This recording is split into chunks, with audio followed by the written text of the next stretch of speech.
Election day, less than 2 weeks. Oof.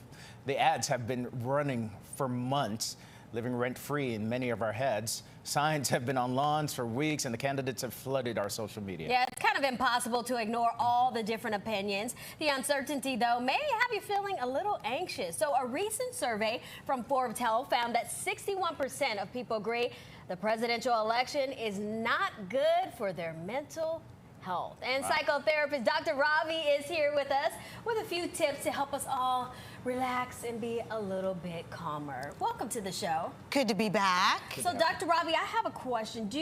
Have you had any of your clients kind of concerned that they're being anxious because of the election? Absolutely. It certainly comes up, not all the time, because obviously they're dealing with other issues, but I have some that are so nervous they're knocking on doors. I've heard situations where people don't talk to certain friends or family because they have opposing views, or even within the same party because there are slightly different views. So it's been very divisive, and I think that increases the anxiety.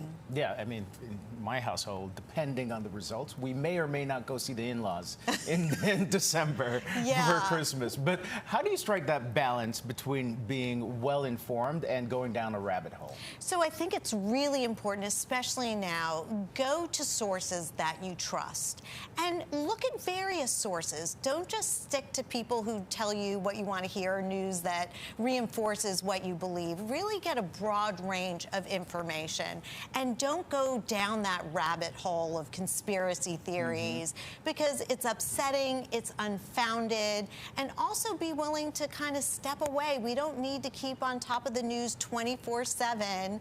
Get what you need to get, find out the latest, and then do what you're meant to do in this world. You know, work, speak with friends. So just watch between 4 and 6 p.m. and then...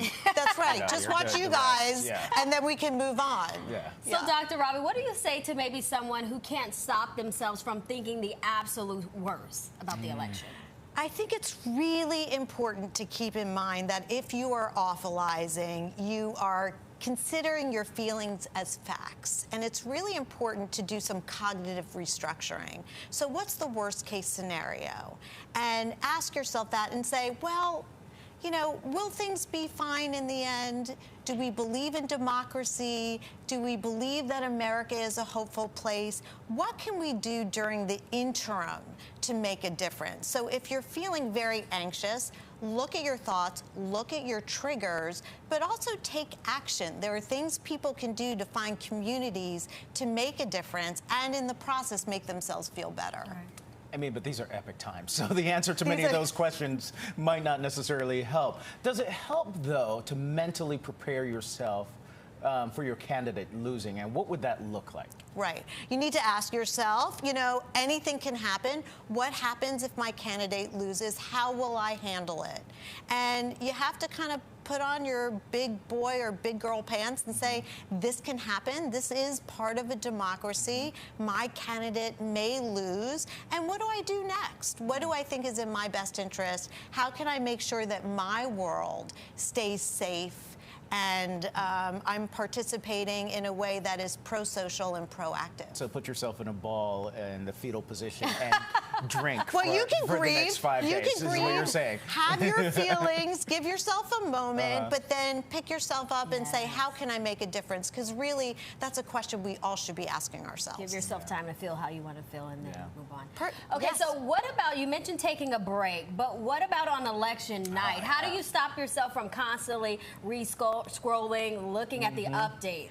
Well, I say if you are scrolling and looking at updates and it's not having a negative impact, scroll away. But if it is having a negative impact and you're in a worry mode or you're irritable or it's interfering how you're taking care of yourself, set a limit and just say, this is not healthy for me. I need to step away. Everyone's going to find out what happens. So don't worry, you're going to find out whether you're scrolling or not scrolling. It's going to happen. In years past, I've watched scary movies during election night, and it was less scary than than what happened. But you know, one of the most anxious things that makes me the most anxious is watching the New York Times, that needle on election night and the polls and such. Do you try to avoid the polls?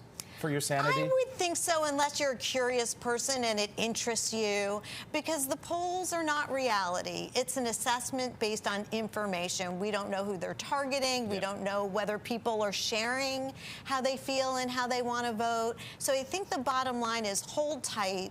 You know, historically, America has been through tough times, and we've come out the other end. So really know your history and just have a little faith. Have a little faith. Right. We're going to come find you on Election Day because you have that calming effect. I'm here. We just want to be in your presence, Dr. Robi. Thank you.